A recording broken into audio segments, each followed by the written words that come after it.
d'abord, commençons avec l'actualité macroéconomique. Et c'est Samy Char qui est avec nous en visioconférence, chef économiste de Lombard Odier. Bonjour et bienvenue, Samy.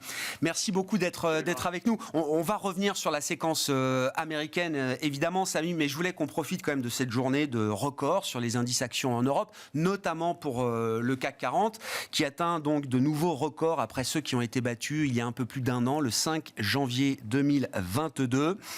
Quelle est la lecture macro qu'on peut avoir de ce phénomène de prix sur les marchés européens qui est assez spectaculaire, fascinant, qui soulève peut-être encore des interrogations d'ailleurs, Samy? Alors, on est encore sur la bonne dynamique de l'amélioration des perspectives européennes grâce à une crise énergétique qui est en train d'être de plus en plus contenue. On voit, malgré l'hiver froid maintenant et une guerre en Ukraine qui fait rage, on a des prix du gaz qui continuent de baisser et donc évidemment le choc sur le pouvoir d'achat qu'on a tant craint l'année dernière va peut-être persister, mais à des niveaux bien moindres. Et donc, évidemment, il faut revoir un petit peu les perspectives. Et les conditions économiques européennes vont être de bien meilleure facture que ce qu'on a pu craindre à un moment l'année dernière. Évidemment que ce n'est pas nouveau. Ça fait plusieurs mois maintenant qu'on voit une décrue dans ce choc énergétique. Mais on est encore porté par ces éléments-là. Et ça explique probablement une partie de la bonne tenue des indices européens. Et puis, il y a quand même une deuxième partie, c'est qu'il y a ce sentiment un peu de réaccélération de l'économie américaine. Et évidemment, les investisseurs américains, probablement se sentant un peu pousser des ailes, on doit imaginer qu'ils sont plus à même de concéder à des flux d'investissement en Europe et dans les pays émergents. Et donc, on a ces flux qui arrivent en diversification, finalement, d'un portefeuille américain. Oui, on peut l'imaginer, on le constate déjà, ce phénomène venant des investisseurs globaux non résidents européens. Samy, l'idée que l'Europe devient, que les marchés européens, l'euro, retrouvent de l'intérêt dans une logique de diversification du dollar, pour dire les choses, Samy? Oui, exactement. Il y a plusieurs facteurs qui rentrent en jeu. Il y a déjà, bien sûr, la diversification en actifs non dollarisés. Il y a une situation européenne, encore une fois, qui s'améliore et les banques américaines ont beaucoup mis l'emphase sur cette amélioration. Donc, quelque part, leurs clients suivent un peu. Et puis, on a aussi cette réouverture de la Chine qui est davantage favorable aux émergents, à l'Asie, mais aussi à l'Europe, qu'aux États-Unis. Donc, si vous voulez bénéficier un petit peu de la dissipation de ces deux chocs, qu'est la crise énergétique européenne et ce qu'a été la fermeture de l'économie chinoise suite au Covid, eh bien, il faut être dans des actifs non dollarisés. Et donc, évidemment, on voit que c'est ce qui pousse un petit peu les flux aujourd'hui.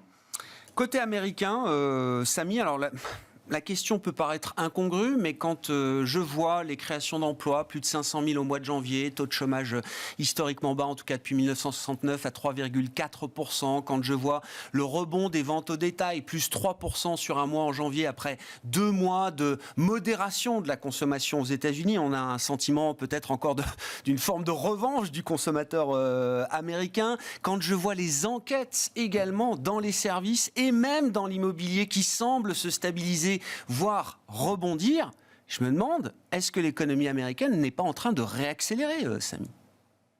Exactement, on a vraiment le sentiment en janvier d'une réaccélération de cette économie. Donc ici, on est tous un peu perdus. Il y a deux possibilités.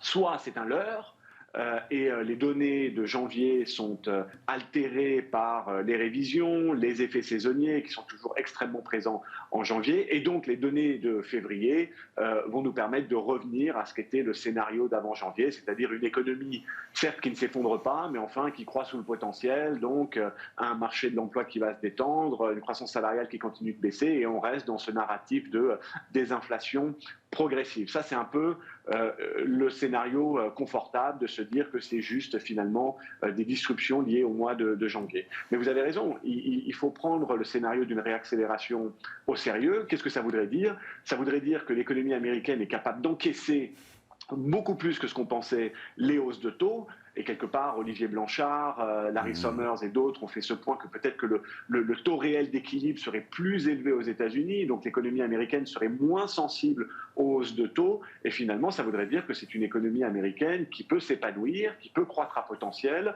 où le marché de l'emploi va rester tendu, la croissance salariale va rester élevée, et on va voir très peu de désinflation, si ce n'est celle qui vient de l'énergie et peut-être des biens, mais l'inflation des services va rester quand même assez élevée. Et donc, dans ce scénario-là, d'un taux réel d'équilibre qui serait en réalité plus élevé, il va falloir que la Fed serre encore la vis jusqu'à ce qu'elle trouve ce fameux point de politique restrictive. Elle va y aller petit à petit, 25 points de base par 25 points de base, mais ça voudrait dire que potentiellement ce 5,50 comme taux terminal de la Fed serait un petit peu trop bas et il va falloir envisager plus haut.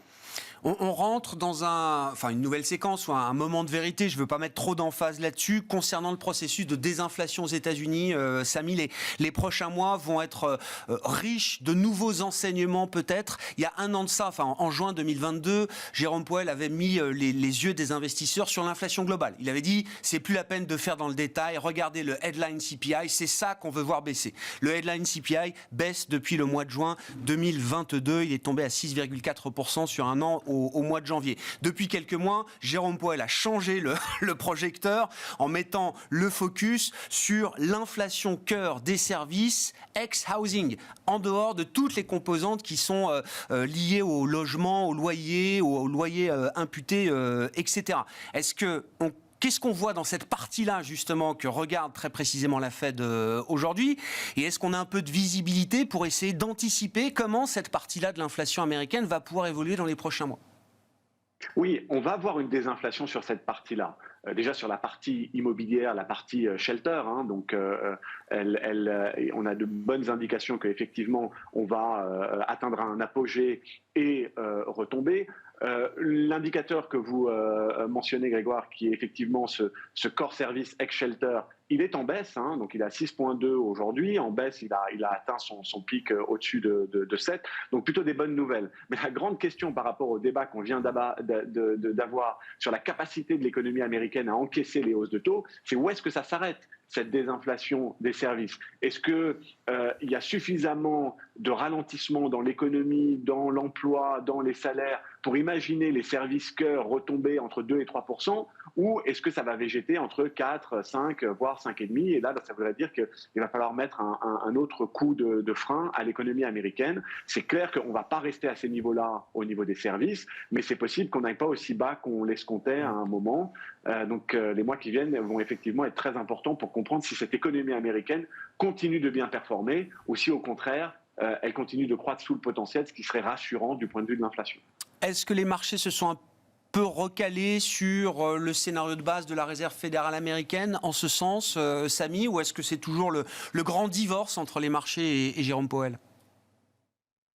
Oui, les marchés se sont très bien repositionnés. Alors évidemment que si la Réserve fédérale américaine considère qu'elle n'est pas assez restrictive et qu'elle doit aller à 6,5, bien sûr que les marchés ne sont pas prêts. Mais il y avait une grande complaisance dans ce marché, et je suis sûr que vous en avez beaucoup discuté sur le fait que des baisses de taux pouvaient être anticipées dès l'été. Évidemment que ce n'était pas du tout en ligne avec un scénario de la Réserve fédérale américaine. Et là, il y a quasiment plus de baisses de taux escomptées pour l'année. Ça me paraît assez raisonnable. Donc maintenant, le deuxième débat, c'est qu'est-ce qui se passe sur les profits aux États-Unis? On voit qu'au niveau du repricing des taux et de ce que ça veut dire pour la valorisation, peut-être qu'il y a moins de danger de ce côté-là, mais si on a une économie qui ralentit, qu'on est dans ce scénario de désinflation, les profits devraient quand même baisser. Si au contraire on a une économie qui réaccélère, les profits, eux, vont certainement rebondir. Et donc pour les bourses, évidemment, c'est très important de voir quelle est cette perspective sur les profits. On reste dans le camp, nous, d'une politique monétaire qui est restrictive aujourd'hui et donc d'une économie qui devrait continuer de ralentir avec des profits qui devraient en souffrir un petit peu. Mais enfin, il y a du doute par rapport à ce scénario-là et c'est les mois qui viennent qui vont permettre de clarifier un peu ce doute. Merci beaucoup, Samy. Merci pour votre éclairage macroéconomique ce jour. Samy Shah, chef économiste de Lombard Odier, qui était avec nous en visioconférence depuis Genève.